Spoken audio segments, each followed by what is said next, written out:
નમસ્કાર, આપ જોઈ રહ્યા છો નેશન પ્લસ ન્યૂઝ. હું છું આપની સાથે હેતલ ગગન. વર્ષ 2024માં વડોદરા જિલ્લાના કરજણ ખાતે સ્ટોક એક્સચેન્જમાં રોકાણ કરવાના નામે છેતરપિંડી કરનાર ભેજાબાજ ટોળકી સામે ગુનો નોંધવામાં આવ્યો હતો. આ ઘટનામાં પ્રી એક્ટિવેટેડ સિમ કાર્ડ ઠગ ટોળકીને આપનાર ભાગેડુ આરોપીને વડોદરા જિલ્લા પેરોલ ફોલો સ્ક્વોડ દ્વારા ઝડપી પાડવામાં આવ્યો છે. વર્ષ 2024માં કરજણ પોલીસ સ્ટેશન ખાતે નોંધાયેલા ગુનામાં કોઈપણ પ્રકારના લાયસન્સ વગર પોતાના મોબાઈલ ફોનમાં માર્કેટ પ્લસ નામની એપ્લિકેશનમાં શેરબજારના વધઘટ જોઈ ખોટી ઓળખ આપી વિશ્વાસમાં લઈને ગ્રાહકો પાસેથી પૈસા પડાવી છેતરપિંડી કરનાર ટોળકીને ઝડપી પાડવામાં આવી હતી.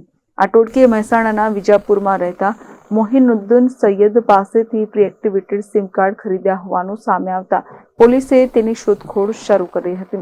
આ દરમિયાન બાતમીના આધારે વડોદરા ગ્રામ્ય પેરોલ ફોલો સ્ક્વોડ દ્વારા મોહિનુદ્દીન સૈયદને ઝડપી પાડવામાં આવ્યો હતો. આરોપી દ્વારા જે તે વખતે સિમ કાર્ડ કઢાવવા આવતા લોકોને તેમના નામના ડોક્યુમેન્ટ મેળવીને ગેરકાયદેસર રીતે પ્રી એક્ટિવેટેડ સિમ કાર્ડ મેળવી લેતો હતો, જે બાદ ઊંચી કિંમતે આ સિમ કાર્ડને વેચી દેતો હતો.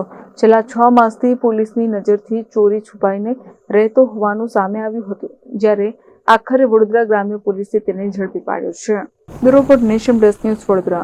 સમાચારોના સતત અપડેટ મેળવવા માટે અમારી નેશન પ્લસ ન્યૂઝની યુટ્યુબ ચેનલને સબસ્ક્રાઇબ કરો, બેલ આઇકન દબાવો અને જોડાયેલા રહો ફેસબુક, ઇન્સ્ટાગ્રામ અને ટ્વિટર પર.